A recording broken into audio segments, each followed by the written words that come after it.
Assalamualaikum warahmatullahi wabarakatuh. Saya Natasha Nabila Wijayanti dan juga teman saya Safa Natasha Putri Fahira ingin mempresentasikan hasil tugas akhir pendidikan psikologi. Kami mengangkat topik mengatasi degradasi moral pada siswa sekolah dasar dengan program permainan sepabol. Lalu slide selanjutnya adalah kasus non-akademis pada siswa. Jadi, topik yang kami usung dari kasus non-akademis pada siswa ini adalah penurunan moral pada siswa. Jadi, berdasarkan kasus ini dapat dilihat bahwa terjadinya sebuah kasus moral pada siswa, yaitu merupakan siswa SMK NU 3 Kaliwungu melakukan pengeroyokan terhadap gurunya yang sedang mengajar. Jadi, hal ini menimbulkan banyak pertanyaan. Apakah alasan dibalik dari siswa ini untuk melakukan pengeroyokan kepada gurunya?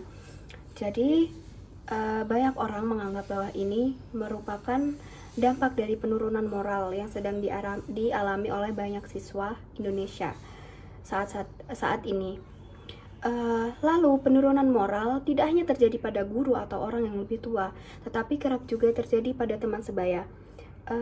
Penurunan moral yang terjadi ini mendorong kami untuk membuat sebuah program preventif degradasi moral pada generasi selanjutnya. Program preventif ini akan dilakukan pada siswa sekolah dasar dengan harapan siswa sekolah dasar dapat menerima dan mendapat nilai program lebih mudah dibanding siswa di jenjang lainnya. Lalu selanjutnya adalah tujuan dari program permainan sepabol.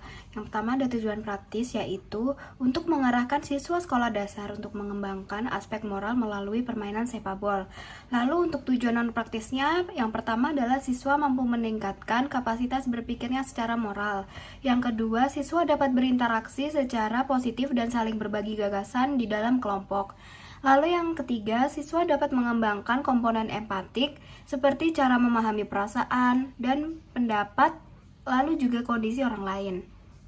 Selanjutnya adalah sasaran perilaku. Yang pertama adalah moral reasoning atau pemahaman moral. Jadi yang dimaksud dari pemahaman moral ini adalah pemahaman seseorang mengenai konsep-konsep yang membentuk benar dan salah. Jadi peran sasaran ini pada permainan sepabol adalah contohnya misalnya pada konsep benar untuk perilaku jujur dan sportif.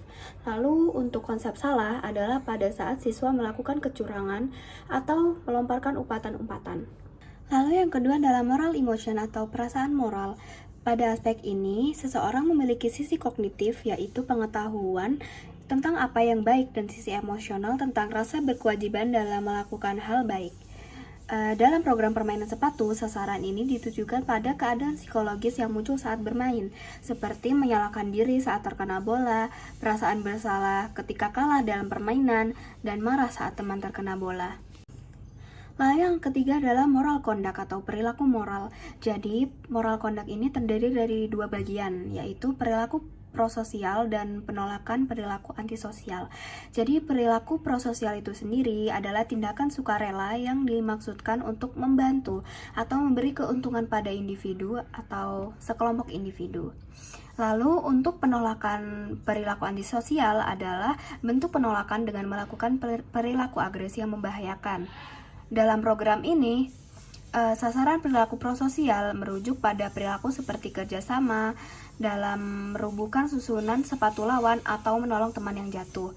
Sedangkan untuk penolakan perilaku antisosial, misalnya seperti tidak mau diajak curang dan berbohong.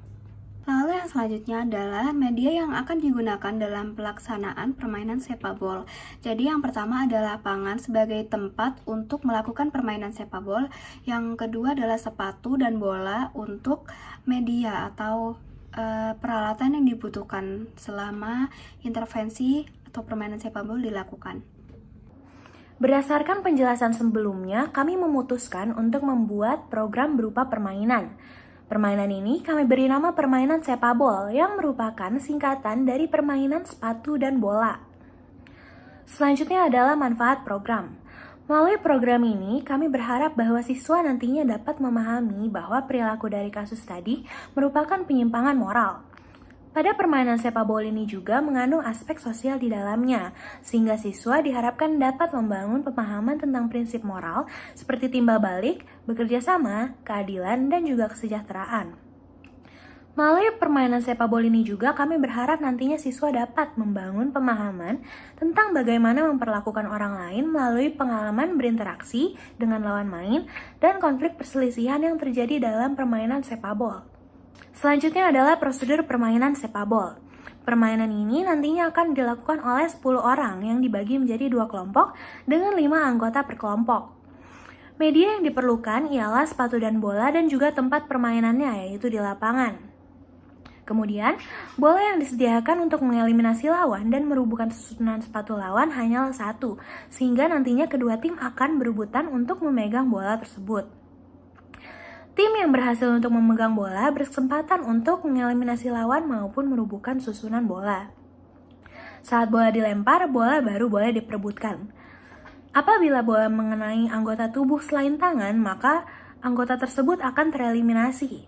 Namun apabila anggota tersebut dapat menangkap bola dengan baik, maka anggota tersebut diperbolehkan untuk melempar bola tersebut kepada rekan setimnya maupun melempar kepada susunan lawan.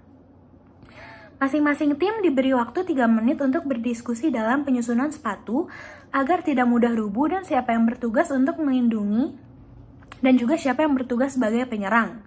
Lalu dilanjutkan waktu 3 menit untuk menyusun sepatu. Setelah itu, permainan dimulai dengan suit untuk menentukan kelompok mana dulu yang dapat melempar bola terlebih dahulu. Setelah itu, permainan dimulai dengan masing-masing tim yang menjaga sepatu yang telah disusun, berusaha menghancurkan susunan sepatu lawan, dan juga dapat mengeliminasi lawan dengan bola. Ketika ada pemain yang terkena lemparan bola, maka pemain akan tereliminasi dan tidak dapat lanjut untuk melindungi susunan sepatu. Dan begitu juga seterusnya. Apabila makin sedikit yang tersisa, maka peluang untuk menang semakin besar. Lalu permainan akan berakhir apabila salah satu tim susunan sepatunya rubuh. Selanjutnya ialah tahapan program kami. Pada program permainan sepak bola ini terdapat 3 tahapan. Yang pertama yaitu tahapan persiapan. Pada tahapan ini dilakukan dengan memberikan asesmen kepada siswa dalam bentuk kuesioner. Hasil asesmen ini akan digunakan untuk menentukan siswa yang akan mengikuti kegiatan. Pada saat sudah terpilih, nantinya kami akan memberikan inform consent kepada siswa yang terpilih agar mereka mau mengikuti kegiatan hingga akhir. Lalu tahapan yang kedua yaitu tahapan intervensi. Pada tahapan ini, intervensi dilakukan dengan permainan sepak bola tadi. Lalu tahapan yang ketiga dan yang terakhir yaitu tahapan evaluasi. Pada tahap ini, siswa yang telah mengikuti permainan diminta untuk mengisi kuesioner yang sama dengan pretest tadi atau pada tahap persiapan tadi. Hal ini ditujukan untuk melihat apakah terdapat perbedaan skor antara pretest dan posttest. Bila skor posttest lebih tinggi, maka dapat disimpulkan bahwa program permainan sepak bola efektif untuk membangun moral pada siswa sekolah dasar. Sekian presentasi program dari kelompok kami. Mohon maaf apabila ada kesalahan. Wassalamualaikum warahmatullahi wabarakatuh.